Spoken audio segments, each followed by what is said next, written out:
Veterans are angry over Meghan's interference in the heart of Invictus. Harry blew it away. It wasn't one time that Meghan markled Invictus, and it wasn't even twice, but 3 whole times.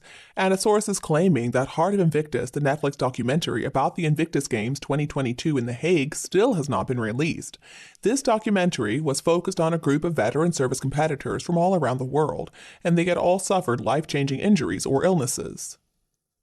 And apparently the reason that it was delayed is because Harry and Meghan were just way too busy with their 6-part Netflix docuseries, which came out at the end of 2022 and was all about themselves, of course. The last time it was even mentioned, the release date for Heart of Invictus was scheduled for June of 2023. And now we're in the middle of August, and we're 3 weeks away from Invictus 2023 in Dusseldorf, and still no Heart of Invictus documentary. It's a bit late if you ask me. The veterans were not impressed last year when Meghan showed up and made the games all about her.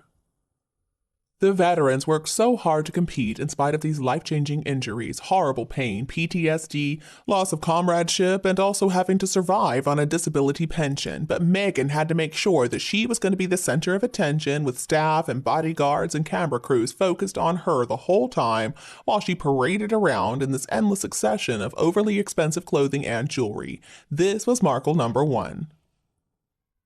And apparently she is planning to markle the games once again this year, Markle number 2. Markle number 3 is that, amazingly enough, she somehow managed to markle the Invictus Games Dusseldorf 2023 website. I was shocked. I mean, surely they could have featured someone who matters, like a disabled veteran, instead of the Z-list mattress actress. So obviously, Harry has completely messed up the Invictus Games. Meghan has no business being in Dusseldorf. Anything to be the center of attention with this evil woman. When are they going to realize people don't care about them? People are focused on the veterans. Oh, that's right, I guess never. The veterans should make it abundantly clear that if Meghan comes, they're not going to come. Meghan Markle has no business being there. She doesn't belong. And what a bizarre thing to give her such an important place on the Invictus. She's simply Harry's wife, and she has never even supported this project. As a commentator said, she isn't even athletic. This is such a big mistake. People are going to turn off their TVs because she's there. She's convinced that she's so important, but I don't know why. Can somebody please inform whoever agreed that Meghan is important that in fact she's not, especially in the US? Why in the world would they put Meghan's picture in such a prominent place? To say the least, it's incredibly short-sighted. Next year, they're going to be struggling to find sponsors because they're going to be including trans athletes, and everyone's going to have to chant the LGBTQ or whatever ism slogan they can think of. When are corporations and organizations finally going to figure out that if you go woke, you're going to go broke? I, for one, am also surprised that they're having a game to celebrate in Europe when actual soldiers are fighting and dying in a war in Europe. Shouldn't that money go towards helping out people who are fighting the war in Ukraine?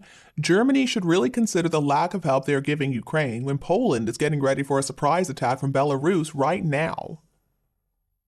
And the Chinese, well, they have said that their army is preparing to launch a war in the Pacific at the same time. But of course, what can we expect from somebody who went after his own dying grandparents with lies when the whole world was in lockdown during a pandemic? But anyway, I'm happy that America has crowned its favorite public figure, and that favorite public figure is none other than Prince William. While Meghan and Harry's PR team is busy working, trying to release up to 5 misleading articles per day during the royal family summer holiday break to get as much attention as they possibly can for Meghan and Harry, Gallup released the results of this poll saying that William is certainly the favorite. Well, I guess attacking Harry's family for money got Meghan and Harry their 15 seconds of fame and also a lifetime of people despising them. And that's why now they're wanting the King to give them an apartment in Kensington. They think they're going to be able to weasel their way back into the royal fold and still try for that old half-in, half-out plan that they didn't get with the late Queen.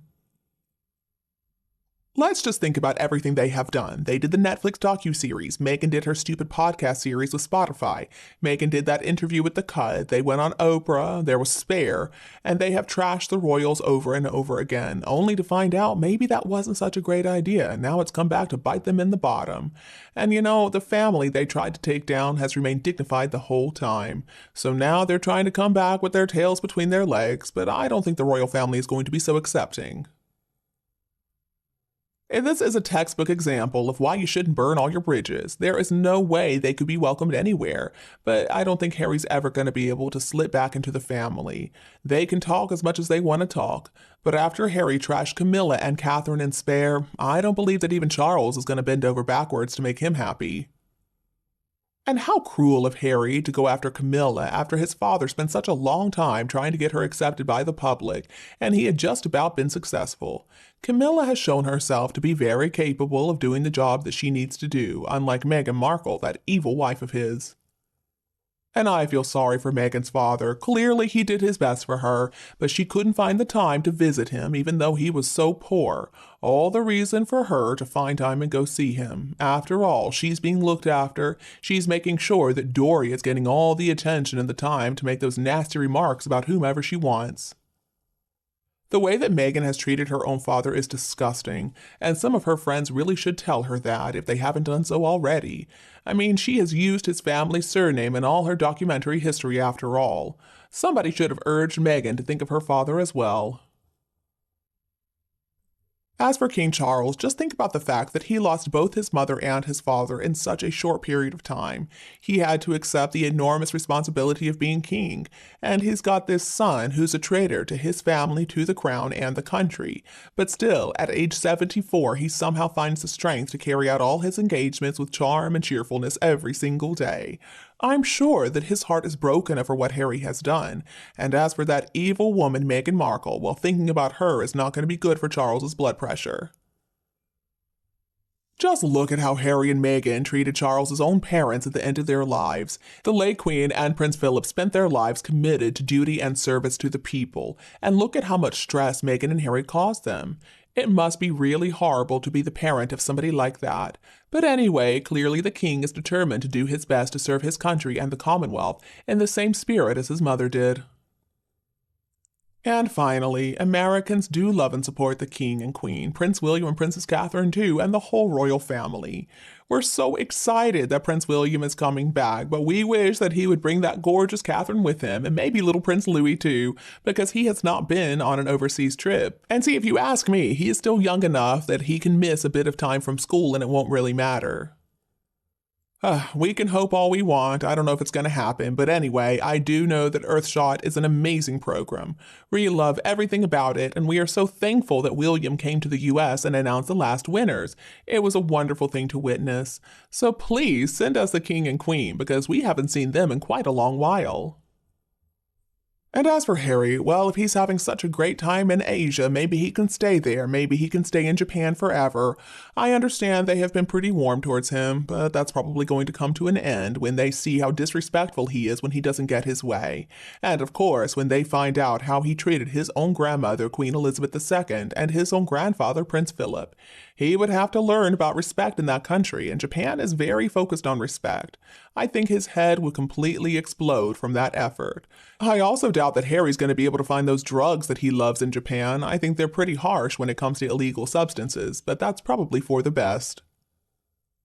And you, what do you think about Harry and Meghan? Let us know below in the comments. Don't be afraid to like and share my video with anybody else who would love it anytime you want if you preferred it this evening.